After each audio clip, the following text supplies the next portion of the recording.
Okay, welcome back everyone. We have one more chunk of class before lunch, and then after lunch you'll get a chance to apply all of these principles in an application of a specific case study.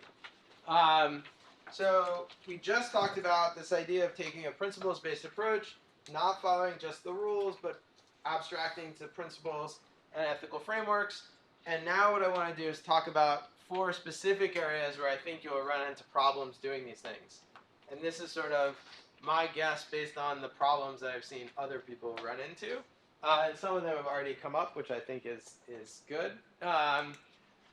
So I think there's 4 areas where we have a lot of confusion now, and we will have more confusion in the future.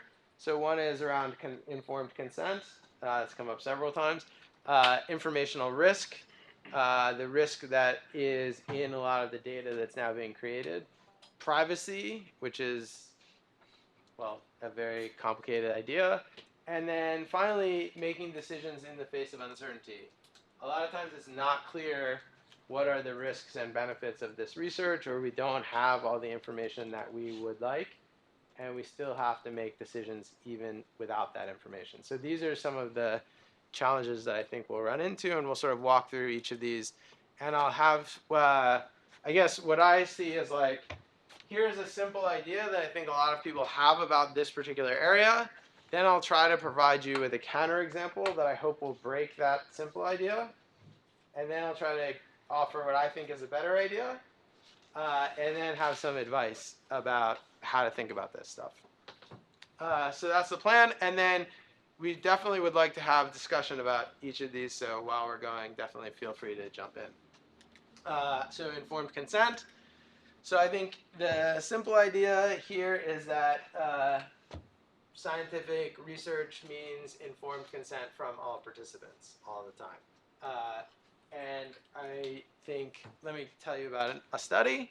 This is a study by Diva Pager, who was a former colleague of mine. And in this study, what she did was a field experiment, and she hired some actors, some white and some black, who would go and apply for jobs.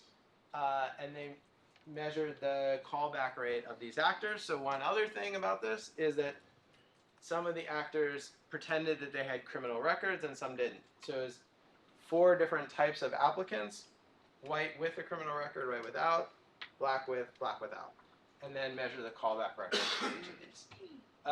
And so what she found is that summarizing a lot, what she found is that whites had higher callback rates than blacks. People with a criminal record had lower callback rates than people without a criminal record, and that a white person with a criminal record had a slightly higher callback rate than a black person without a criminal record. So this was the finding of her study.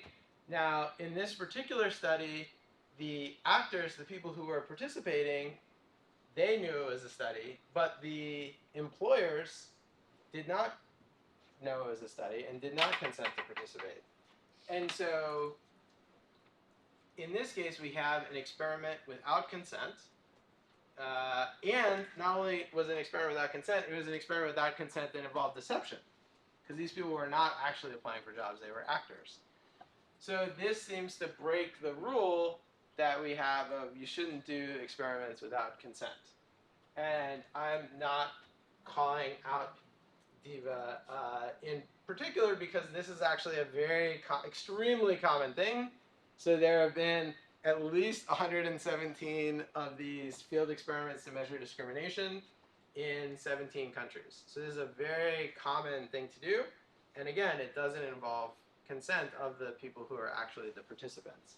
So how is it that all of these researchers have decided to do experiments without consent?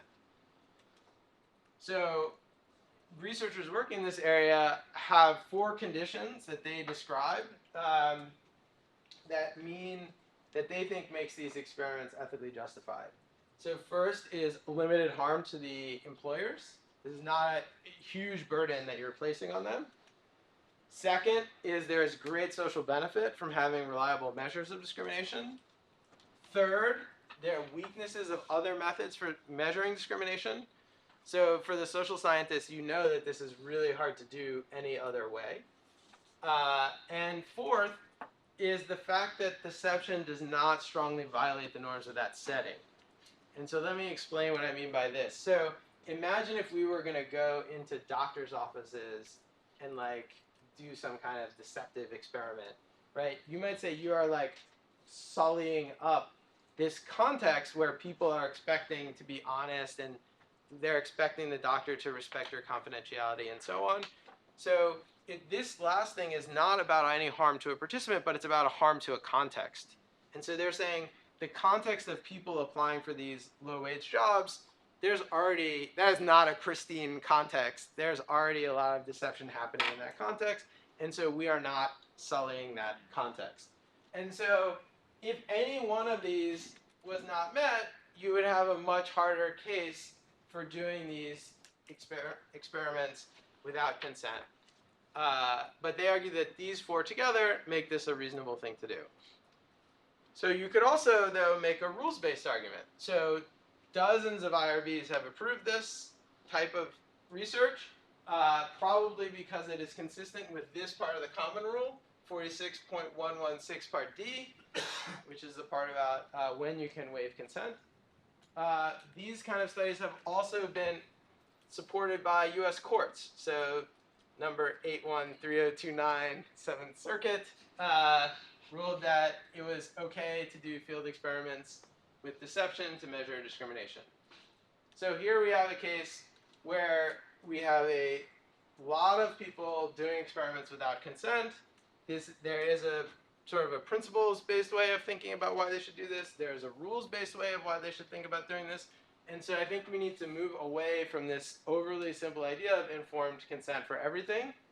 And I think we have to have a more complicated idea, which is like some consent for most research, which is a much more complicated thing to do. So then the very natural question is like, what forms of consent do you need for what kinds of research? That is a hard question, but that's the question that we have to answer rather than, I think, arguing about whether we need consent for every single thing or not. Because I think it's pretty clear there are some things that we do as a community that don't involve consent. So how should we think about when consent, what forms of consent for what research? So I think one thing to think about is whether the need for consent is motivated by respect for persons or beneficence. So when people think about consent, I think they often think about respect for persons, but consent also plays a role in beneficence in terms of minimizing risks and maximizing benefits. So in Encore, for example, you might say people should give consent because people should decide what happens with their computers. That's a very respect for persons. Beneficence is like, people should have to consent because they know much more about the risks to them individually than you do. You're just some researcher sitting somewhere. You have no idea who these people are, what country they live in, what the police are doing in their town. And so really the important thing about consent is letting people who are at especially high risk not participate. So like that is a different kind of argument you could make. And so I think when we say that we want consent for certain research, we should be clear about which of these reasons we want it for. And then if we somehow still can't get it, we should think about to what extent we can achieve this benefit through some other means. So if the goal of getting consent in Encore is to reduce the risk so that people who are most at risk won't have to participate, maybe there's some way that you could try to reduce the risk for those people without consent. Maybe you could try to figure out which countries are the most dangerous for this kind of thing, or you could do other things that would help do this balance. Or if it's respect for persons, maybe you could do other things that would help show your respect for people by, for example, making what you're doing very public and giving people a chance to opt out, or having some potential third party of the participants sort of overview what you're doing and sort of play a role in guiding. This is a way of showing respect for the people who are the participants in the research. So I think one way to think about what you need to do is to think about why you exactly want consent.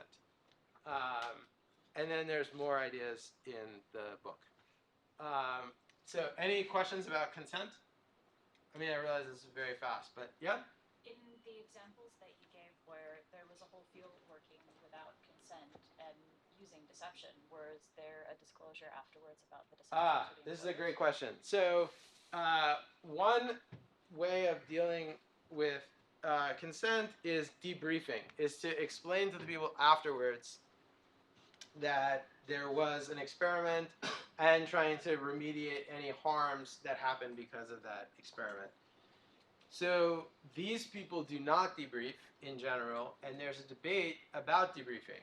So one argument for debriefing is it's respecting these people, and we have to be honest about what we're doing.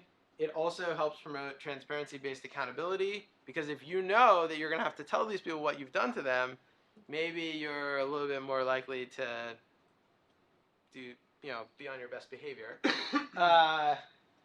The alternative argument is actually debriefing people can cause harm, and so it's basically we shouldn't debrief people because it can cause harm. So there's, in the book, I linked to some papers that are fully about this, and I think, again, the question is what you want to do depends on sort of which of these principles you weigh more in what you're doing. I think my personal opinion is, in general, it would be good if you could debrief people, because that is consistent with respect for persons, and it's consistent with transparency-based accountability.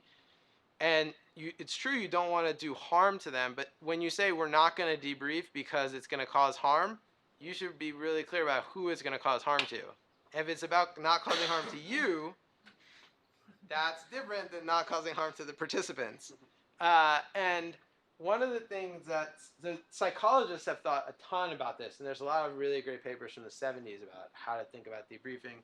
One idea they have that's kind of nice, I think, is doing debriefing in a way that's very constructive for the participant, so the participant actually learns from it and feels like they got something out of the debriefing, or potentially paying them after the fact. So that is another way that you could do it. So one way to think about debriefing is like, okay, our IRB says we have to send these people something and whatever. But another way to maybe get around this is to try to think about what would make debriefing a positive experience for the participants. And there may be ways of achieving that, and showing your respect for them and realizing that you've potentially taken some of their time. You've basically conscripted them into this. And so showing respect for their time might be a good thing to do. Any other questions about consent? Yeah? Yeah, sometimes it's difficult to how open the information to the, for example, the participant in the experiment, in the information consent. For example, like basically, sometimes we want to hide the true purpose of the research or the treatment of the experiment. Basically, many experiment doesn't harm the subject interest or the subject mind, but some treatment may harm to the participant if the participant know the treatment in advance. Maybe they doesn't want to include the experiment, right? Yeah. Sometimes. So it's difficult to how open the treatment or the experimental purpose to the participant in advance. Yeah, so this is definitely one of the challenges with informed consent is if they are fully informed, sometimes that can make it harder for you to do the research. So here there's this idea of deferred consent, where one thing you can do, you could debrief them after the experiment. Another thing you could do is get a second consent for them at the end. So now that the experiment is over, let me tell you, it wasn't really about this, it was really about this, and here's why we did it, and now we would like your consent to use your data. Now, that adds logistical complexity for sure, but this is one possible way around this. So again, when we move away from like one standard template, fully informed consent at the beginning of research for everything, and we start to think about more options, then that opens up a range of possibilities. But I think we always want to have in mind that we have respect for the participants, and we want to have consent to help balance the risks and benefits, and they may be able to assess those risks and benefits better than us. And so those are some of the things we'll think about. Yeah. One complicated example that I have in mind is the blood sample that is collected during the DHS survey. So they collect blood sample to test for HIV. Yeah. And they don't know how they have the consent of the people, but how they can return the information to people later is something that I don't know how they do it. Actually. Yeah, so this is about blood samples and HIV tests. So this is to me, a very so I've been involved in some public health settings where they have to tell people like that they have HIV. Like that is a very serious thing that you would take on as a researcher. A lot of responsibility that you would have to the participants. Yeah, it's tricky. I mean, I guess when you take the blood from them, though, it should be clear sort of what they expect and what you expect. And ideally, you would want to, as a researcher, honor whatever commitments you have to them in that process. Another challenge that comes up is potentially using that data for other things, like secondary use of blood. So you could potentially test it for other things once you have it. This is in some ways similar to some of the stuff with social media data. You can get it, and then you could do lots of different things with it. So a big challenge that comes up is how do you deal with, like, you could say people should just give general consent, like give us your blood and we're going to use it for research in a responsible way. Another view is like each particular study, you should go back to them and reconsent them to be in that study. And this is a challenge of this kind of broad or narrow view of consent that also comes up a lot with sort of big data settings. That's another dimension along which consent can vary. So like the Facebook terms of service, that is super broad consent. You're consenting to everything. Versus, yeah. Other questions about consent? Cool, okay. So the next area that I think will have some challenges is this understanding and managing informational risk. So in general, computational social science, we are not putting people in MRI machines or taking their blood or doing things that expose them to physical risks. A lot of the risks in the social science, computational social science research is risks that come from the information that we collect or use, and potentially that information getting out and then causing harm to people. So these informational harms could be economic, social, psychological, or criminal. Some of, like, for example, a bunch of detailed records about people's criminal behavior that it might be public, but is not in the public, were that to get out, that could prevent some of these people potentially, make it harder for them to get jobs, and so on. So a sort of simple idea about informational risk is that we can make this data anonymous and that we know what data is sensitive and what data is not sensitive. So we might say, okay, data about people's criminal records, that's pretty clearly sensitive. We all kind of have that idea, but maybe data about people's, like, what they say on Twitter, that's probably not sensitive, so we don't have to be as worried about that. So we kind of have this idea that we can make things anonymous and that we can know what is and what is not sensitive, but I think that both of those ideas are not right. So first of all, making things anonymous, that I think there's a lot of research in privacy and computer security that shows that this is just basically not possible. And here's a great example from Latanya Sweeney's work. So the Massachusetts state government had collected insurance records from all state employees. They had this amount of stuff in their data, and then they said, we want to make this data available to researchers, which is a great idea. And so what we're going to do is we're going to anonymize it by taking off the name and home address.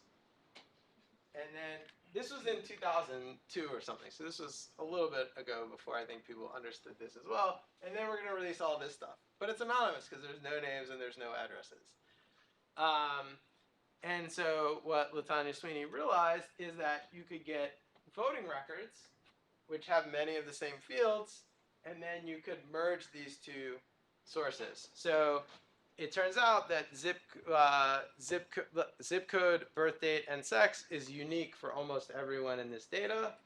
And so once you merge these two records together, you're able to get at these anonymized medical records. And so what this example shows us, I guess, one thing is the dangers of what can happen from linking. I think many of us know in our research the benefits of linking data together, right? Like all this cool stuff we can do, but also linking together can lead to these kinds of privacy violations. So one way that I like to think about it is that the risk really comes from this combination. And so like baking soda by itself is totally safe. And vinegar by itself is totally safe. But when you put them together, you get a volcano. And so it's not really possible to say that any particular data set is safe because that can only be assessed in relation to all the other data that exists. And it's very hard for us to know what kind of information an adversary might have access to and how they would combine that. And even not just what they have access to today, but if you think about data being public, that data is potential. Once it's public, it's usually public forever. And so we have no idea what other information will be out in 5 or 10 years about everyone. So there's this big challenge, and I think the sort of safer thing to think is that all data are potentially identifiable. It's very hard to appropriately anonymize data. And then the second is that all data is potentially sensitive, and I want to explain a little bit more about the second thing, because I think the main way to think about it is in a very, very, very big set of data, there's probably something in there that is sensitive to someone. And let me give this example of both of these things, which is the Netflix prize. The Netflix, how many of you know about the Netflix prize? Good. So Netflix released a bunch of data and then had a challenge to see who could predict a bunch of held out data about what movies people would like. And Netflix tried hard to anonymize the data. There was nothing like the Latanya Sweeney case. There was none of this stuff. It was basically just movie ratings and the date that they were done. They perturbed the records and they did a bunch of things to try to make it safe. And then what this paper showed is actually it was not that safe, and they could re-identify the data. And the way that they did it is they linked together with outside information. So for example, if we were friends, and if I knew what kinds of, that you liked certain movies and you rated them on certain days, I could look in the Netflix data and find you based on those, and then see everything else that you had rated, even if you chose not to share that with me. So that's a kind of targeted attack. There's also a broad attack, which they did, where they took data from IMDb, merged them together, and then they were able to identify lots of people through this process. So there's a targeted attack, there's a broad attack, and this is true even if you add noise to the data. So this is the thing that's really interesting about this. This large sparse data sets is an important point. So if you have many, many variables or many features, you have very high dimensional data, and every point is far from every other point. So even if you perturb a point, that point is still very close to, the closest point is the actual true point. So even if the attacker has noisy information or you do some kind of perturbation, it's not going to work. So they have a formal description of this. But the thing is that this high dimensional data is a lot of the data that we're really excited about and we're getting increasing access to. And this paper sort of shows that's going to be basically impossible to anonymize. So they say, like, we have now kind of a standards like removing personally identifying information, PII, and like the National Institute of Standards and Technologies has a list of the 16 PIIs or 17 PIIs or whatever. And like this argument is basically everything is PII. Like movie ratings, that's potentially personally identifying. That is not on the National Institute of Standards and Technologies list. So now you might say, okay, so you've maybe convinced me that it's not possible to anonymize data, but like this is just movie ratings. you know, like, what's the big deal? So after this was re-identified, there was a lawsuit against Netflix, and so it was brought by a lesbian who was currently not public about her sexual orientation, and part of the lawsuit says the members' movie data exposes a Netflix member's personal interests and or struggles with highly personal issues, including sexuality, mental illness, recovery from alcoholism, victimization, and so on. And so, like, for you personally, your Netflix data might not be very sensitive. And for most people, it might not be very sensitive. But when you've got a lot of people, there's going to be some people for whom it could be sensitive. And it's very hard for you as a researcher to imagine everyone who's in this data and all the things that are happening in their lives. So if we do think that, like, all data are potentially identifiable and all data are potentially sensitive, then what do we do? Then it seems like we are kind of in a hard situation. But I think one sort of helpful way to do things is with having a strong data protection plan. So protecting the data that you have and treating that data appropriately. And I think a good way to think about that is this thing called the 5 safes. And there's a link to the paper. And so basically you want safe projects. So that means the goals of your research should be safe. You shouldn't be doing stuff that would cause harm to people. Safe people, you should only give access to the data to people who have undergone appropriate training and that you trust. Safe data, which means how you store the data should be in the sense of, like, you should aggregate it as much as possible for your data. So often we have very raw data, but we don't really need that level of granularity. Someone mentioned that earlier. So if you don't need that level of granularity, don't put that anywhere, like, store that in a filing cabinet, aggregate the data, and only work with the aggregated file. Safe setting, meaning, like, probably don't put it on your laptop, keep it in a locked room, and so on and so on. Safe output, meaning make sure that the stuff that you produce doesn't reveal information about the participants. There's an interesting case where, with a bunch of geographic data, a bunch of people produce spot maps of diseases. Have you seen those maps, like, where they show where the cases are? And, like, it turned out they produced those maps in a very, very high resolution format, and so people were able to go and figure out who was in those houses, right? So you also have to think, often the things that we output are very aggregated, right? Like the output of a regression, it's hard to recover any one person, but from certain kinds of maps, for example, you could. Or if you produce certain kinds of tables and the number of people in each cell is actually quite small, you can potentially reveal information that way. So what I like about this 5 safes is it gets you to think about all the different dimensions, and it doesn't tell you one particular thing, like, oh, you should use, like, SSH when you're moving your files or whatever, because that will change. Like, what's going to be the right way to do the encryption and transmission? All that stuff is going to change.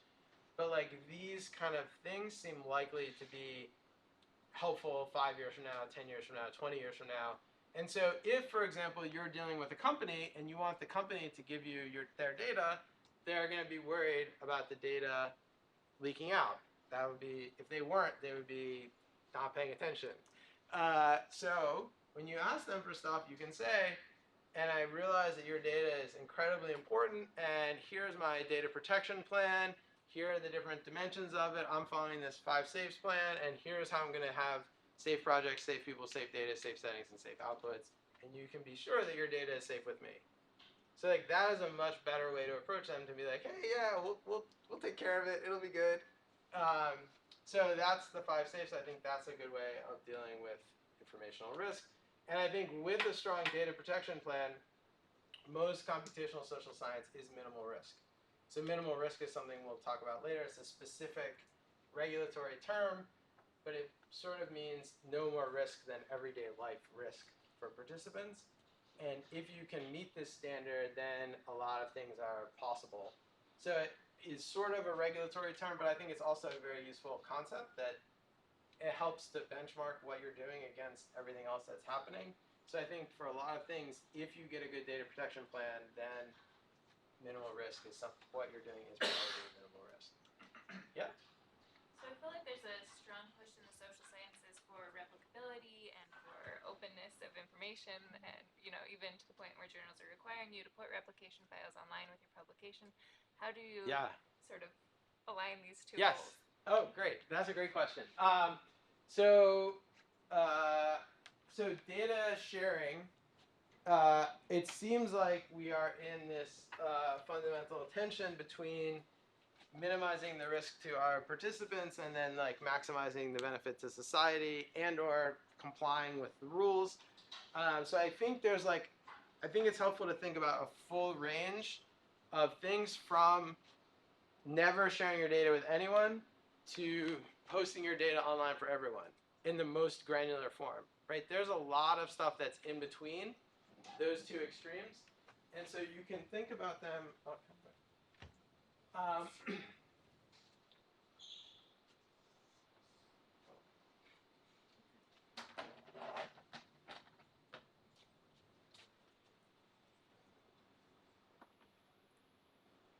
So there's risk to participants, and then there's benefit.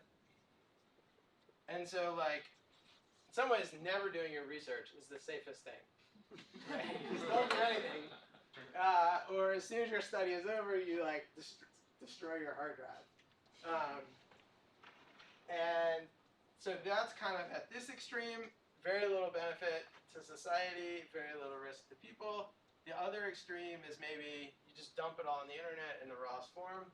This they sometimes call release and forget. So I think a useful way to think about it is there's a curve of intermediate things. And the shape of this curve depends a little bit on what particular data you have and what the goals of people are. So you could, for example, post an aggregated form of your data on the internet. And maybe that would be almost all of the benefit with very little of the risk. That would be a good thing. Or you could do something like a walled garden, where you would deposit your data in a repository where it would only be accessible to researchers who have approval from an IRB or some other third party. So I think there are lots of sort of in-between solutions that would potentially allow us to comply with the values of openness and scientific work and still be respectful and minimizing the risk to our participants. Yeah? You talked a lot about de-anonymized data. Yeah. And I work with homeless data, and so a lot of what I've gotten into is synthetic data, and kind of the same question that Lisa asked, like there's this trade-off between data that's not real, right? For just all intents and purposes, it's actually not real. But then at the same time, the homeless organizations that we work with, they want to use this for prediction. Like these families should go to these programs and they'll have better outcomes. And so we kind of have this tension where we're making the machine learning algorithms to try to predict, but then it's not real. Yep. So like what does that mean for researchers when we have synthetic data? Yeah, so this is it's a hard question. So I would say, one thing, so synthetic data, the idea is instead of releasing the actual data, you release something that has all the same properties as the actual data, but is not the actual data. So there's a lot of methodological research about under what conditions you can create this synthetic data for what specific goals. But again, it seems like here we have a trade-off about the respect for the participants, meeting the goals of the research. Maybe there's a way that you can do the research yourself if you have an appropriate data protection plan that's not synthetic. Maybe that, and then you get the benefits of the research, and then maybe there's a way to make the underlying data available to people if they have an appropriate data protection plan. And maybe there's a staged release. So maybe you make the synthetic data available to anyone, and then if they do something good with the synthetic data, then they can apply to you for access to the real data under an appropriate data protection plan. So another thing, again, is that you don't have to think about it as like all or nothing, right? You can also do stage releases where you have multiple versions that you release. You could release a very aggregated, simple file, and then if people need more, they can apply to get more. So I'm not saying any of this is easy, right? Like who is going to manage this walled garden? How do we decide? But it is not hopeless, I would say. Any other questions? No? Okay. Privacy. So when I was working on this book, I thought, okay, I'm going to like look up what is privacy, get the definition. And that was hopeless. So basically, no one agrees on what privacy is.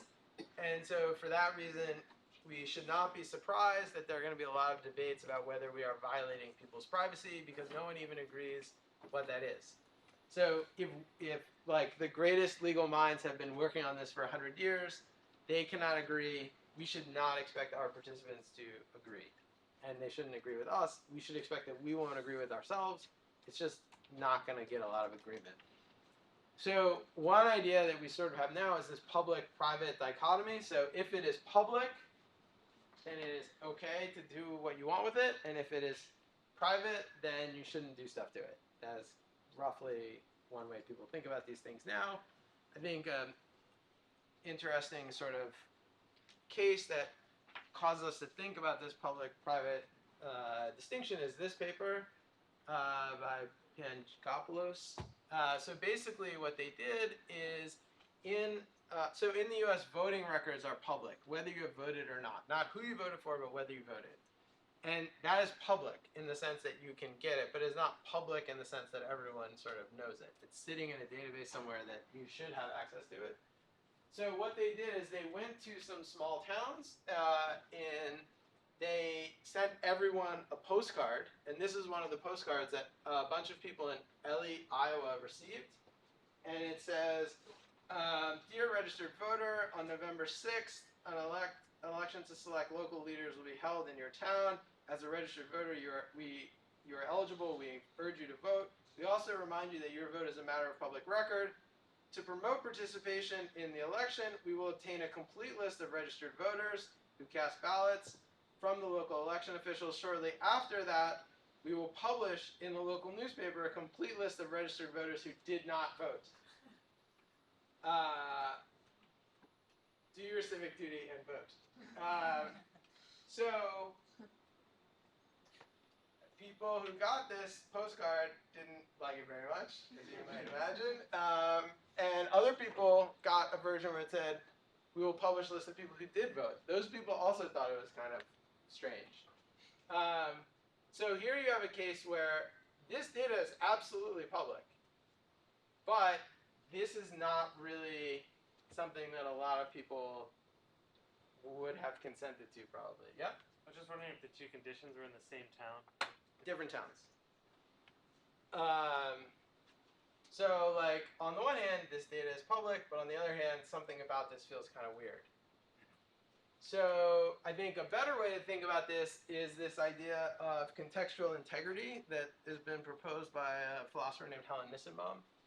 And so what she focuses on is the flows of information, not moving beyond the public-private dichotomy and thinking about how information flows. And for her, the key idea is this context-relative informational norm, which is basically what people expect. So, right, people don't expect that the data that the county is collecting about their voting is going to be taken by a researcher who is not from our community and published in the newspaper. That violates the norms of this context. And so Nissenbaum says we need to be more aware of what these norms are. And for her, they depend on these three dimensions. The actors, who are the actors? The attributes, so what information is being transmitted, and what are the transmission principles?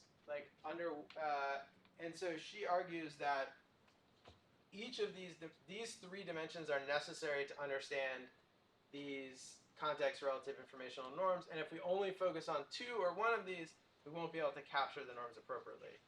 So going back to the Ebola example, so imagine that you have this mobile phone data collected by these companies,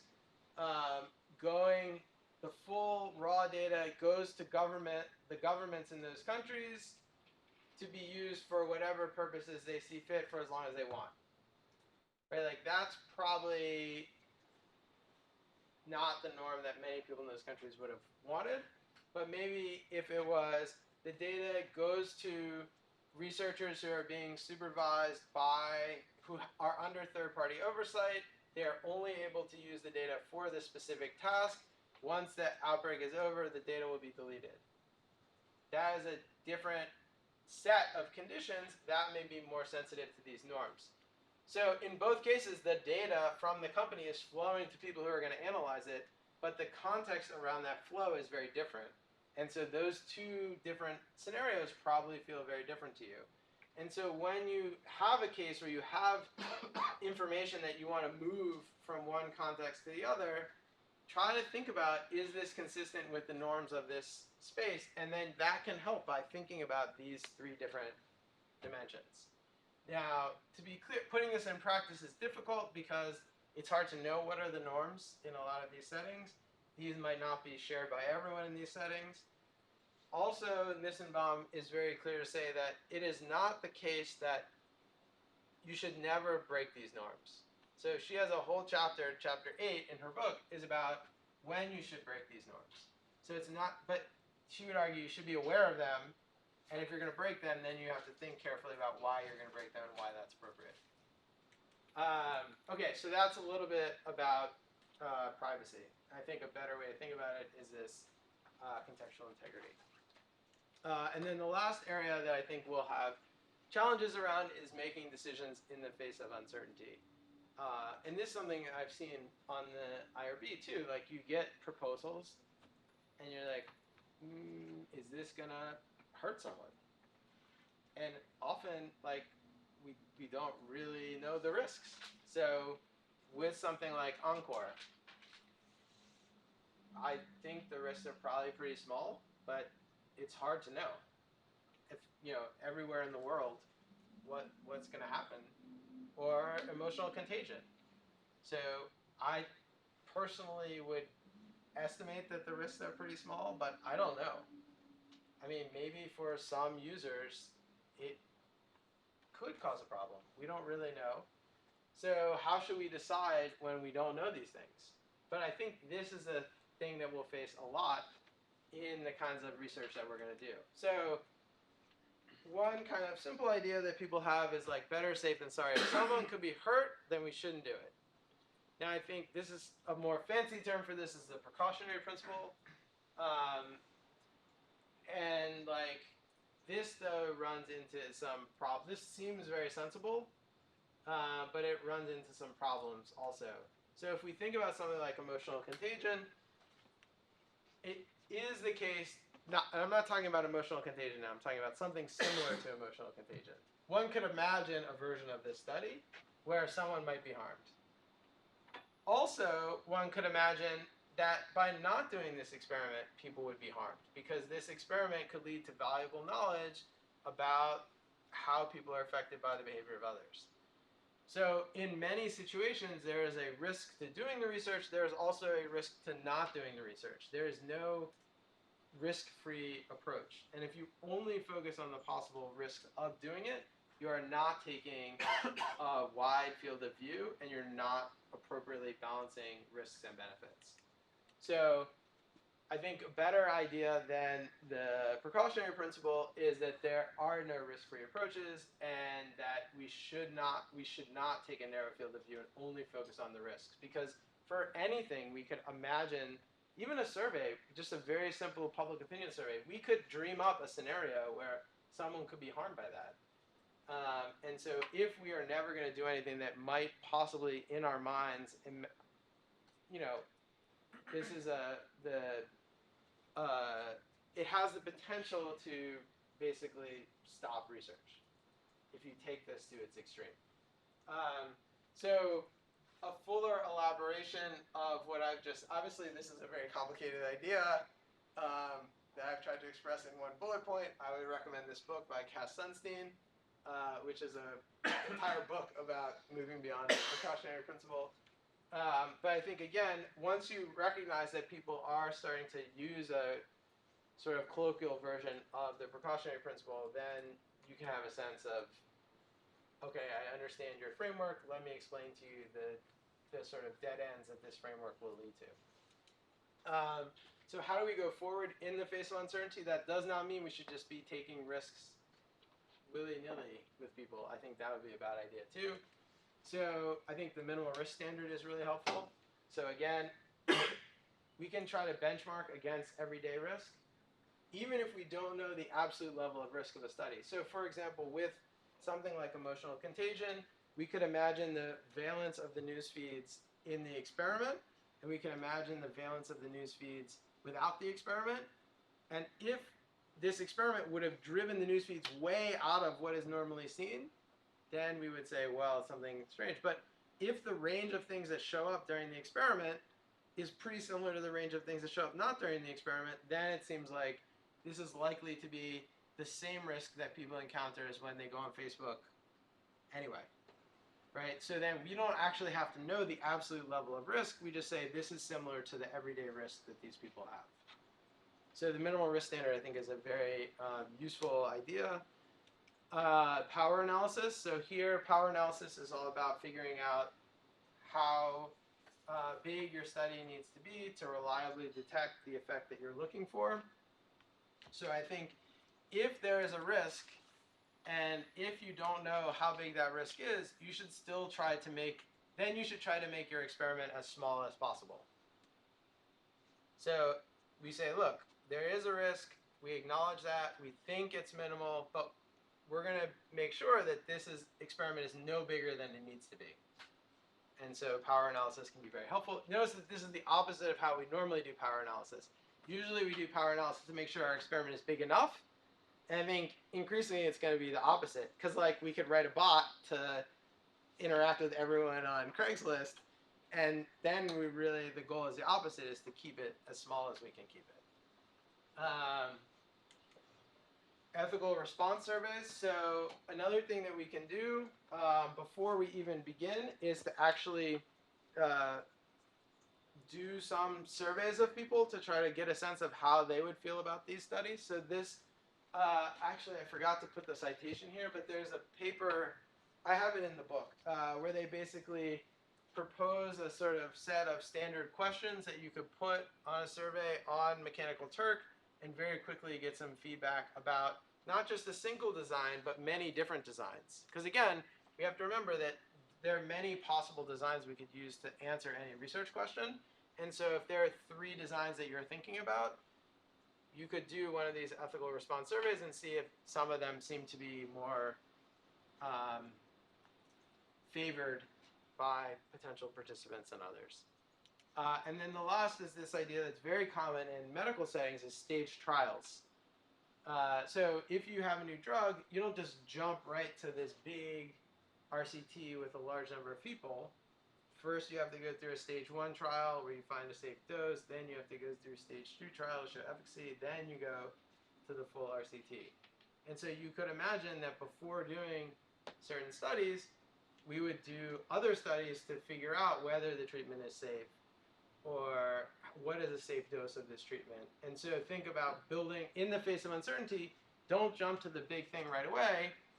Build up in stages until you're confident that you can do the big thing.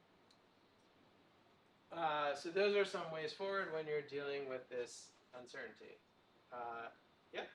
So this is a little bit peripherally related. I feel like a lot of these challenges are related to like the data itself and managing the data for the process of obtaining the data. But a lot of, at least on the computational side, I'm not super familiar with all of this, but I imagine that there are often cases where the invention of certain computational techniques, the sort of IP around that, is stuff that we need to protect or make sure that it's not used for, or could be used unethically. Yep.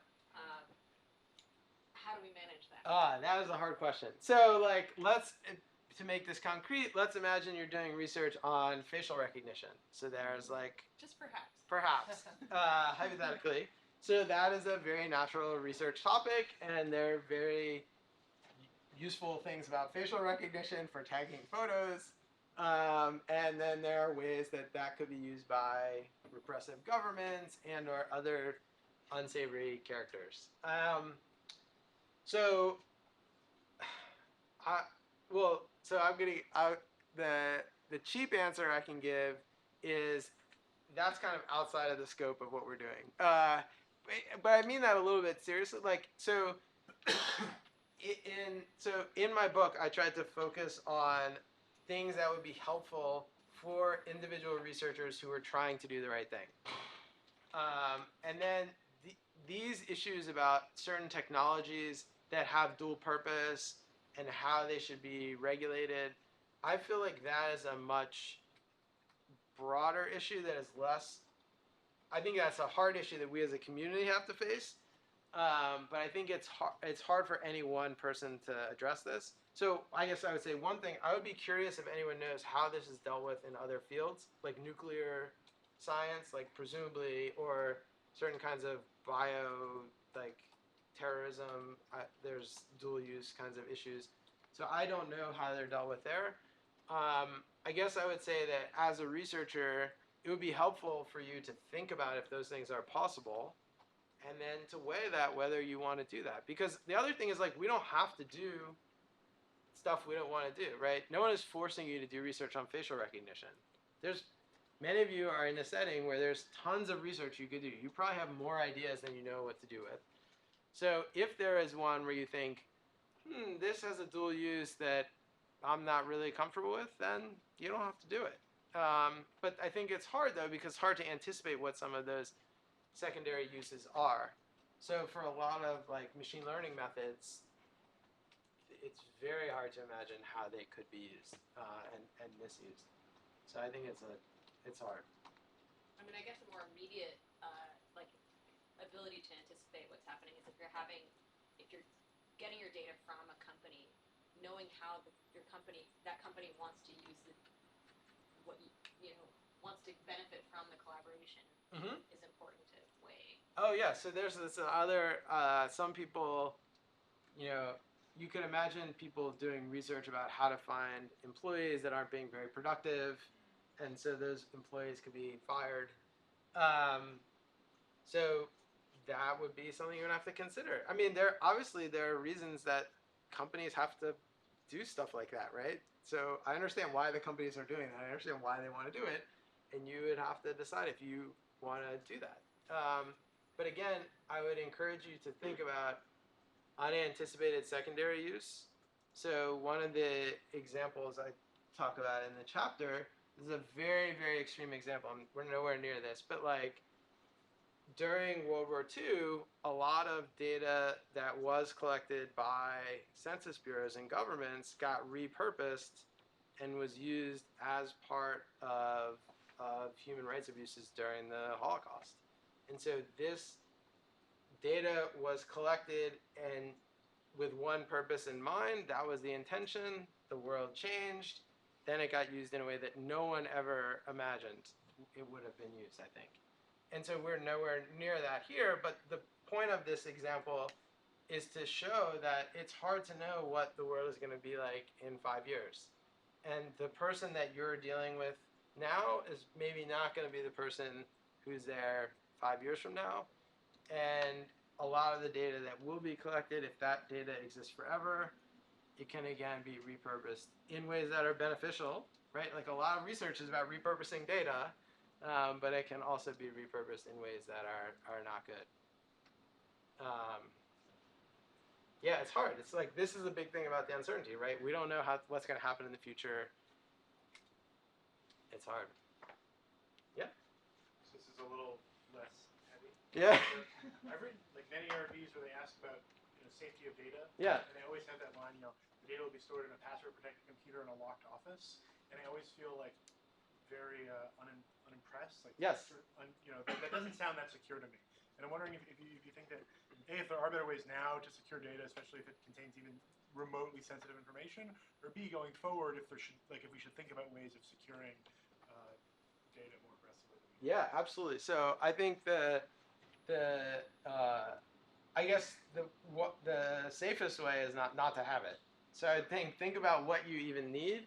But again, then you run into this fact, like if I'm getting data from a company, I want all the data because I don't really know, what I'm going to exactly want later.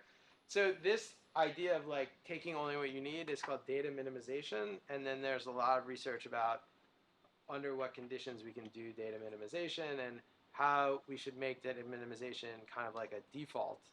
As if right now, I think the default is data maximization. Give me everything.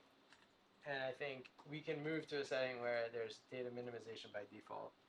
And then beyond that, I think, you know, how is the data, is it stored in its rawest form? Is it stored in an aggregated form? Have as much of the identifiers been removed as possible? Because again, the same data, if you strip off certain things, it becomes much less risky. I think there are big questions about the cloud. So should, you know, some people have their computers backed up by Dropbox or Google or some other service. Are those services secure? You know, it's hard to know. So I think, so I guess there are things we could do. I think the thing that we know for sure is the less data and the more aggregated it's stored, the better. And that's what we should strive for in our files that we work with a lot. But yeah, I agree, like in a locked office on a password protected computer, that is like standard boilerplate language, and I think it's increasingly, we're going to have to think more about what is an appropriate data protection plan. Also storing the data encrypted or not, also actually how the data is transmitted. So for data that's collected in a country outside of the US, a big challenge is how does that data actually move? So I've heard of cases here where people want to be very careful about how they upload the data to a university server in the US. Because if you are uploading your data on public Wi-Fi in a coffee shop in some country, that's another way that someone could get access to your data. So it's also about transmission as well. There can be challenges. It's hard, and it will keep evolving. And like, I wish there was a better way that we could have sort of good standards, good templates that people could use. I hope that increasingly we'll move to settings where there's more sort of standardized licensing, kind of. So like, you know, like Creative Commons, there's like a couple different versions. You pick the version you want, and then you know that someone has thought really carefully about what that version is. And so if there's like a setting where it's like, here's a good low risk data protection plan, here's a good medium risk, here's a good high risk, and then those would have to be sort of constantly updated by people who are aware of the different kinds of attacks that can happen, and it would have to be sort of continually improved. Other questions? Okay, so we've talked about these kinds of 4 areas of difficulty. I hope this has shown you sort of how challenging sometimes doing these principles and frameworks-based approaches can be, and maybe giving you some ideas for the kinds of challenges that you face in your research. I'm going to skip this, except for one thing, is I think it's really important that we also think about ethics as a research opportunity. So this is generally not the way a lot of social scientists think about it. They generally think of research as a burden, IRB burden. But in the machine learning community, there's a movement where they much more take on ethics as an opportunity. This is the Fairness, Accountability, and Transparency, FATML community. And so the basic idea is like people are saying, oh, machine learning is not fair, it has discrimination, or it's not transparent. And so there's people who say like, all right, well, that's a research problem. We're going to make it fair, or we're going to make it accountable, or we're going to make it transparent. And so I think that there are similar opportunities in computational social science to the extent that we can see these ethical problems and turn them into research problems, because that's how we do things. We take problems and we try to solve them. And so I think that there's going to be much more opportunity as ethics becomes increasingly central to the challenges that researchers face. I think more and more methodological research will be motivated by ethics, just the same way that a lot of methodological research is now motivated by, you know, asymptotic properties and so on, and bias and unbiased and minimum variance. Like, I think this will become a sort of property that people take on more in their methodological research. So the next step is your turn. So we're going to give you a real case. You're going to work in groups to discuss this case, and then each of your groups will present what they've done, and then we'll have a group discussion, but all of that will happen after lunch. And so Chris will tell you more about... Yeah, just a few quick logistics. The first is Yo-Yo just resent the Slack invitation. Slack, for those of you who don't know, is kind of essentially a searchable chat service. So if you want to share a material with the group about grants or data or code or whatever, please post it in Slack. The second thing is we're going to have a few more power strips coming over there's already a competition going on over here for energy. And the third thing is I recently met a very senior scholar who'd organized a lot of these summer institutes and recommended what I thought was a neat idea, which is kind of recommended topics to get to know each other over lunch and dinner. So the first one that he recommended, which I think is kind of neat, is to tell the other people you're sitting with what is the biggest challenge you currently face in your research. It's a broad topic, but the idea is that maybe some other people might have some solutions for you. Okay? All right, so we'll walk to lunch now together, and you should probably bring your laptop with you. Yeah, I was hoping for you can sleep here. Yeah, I was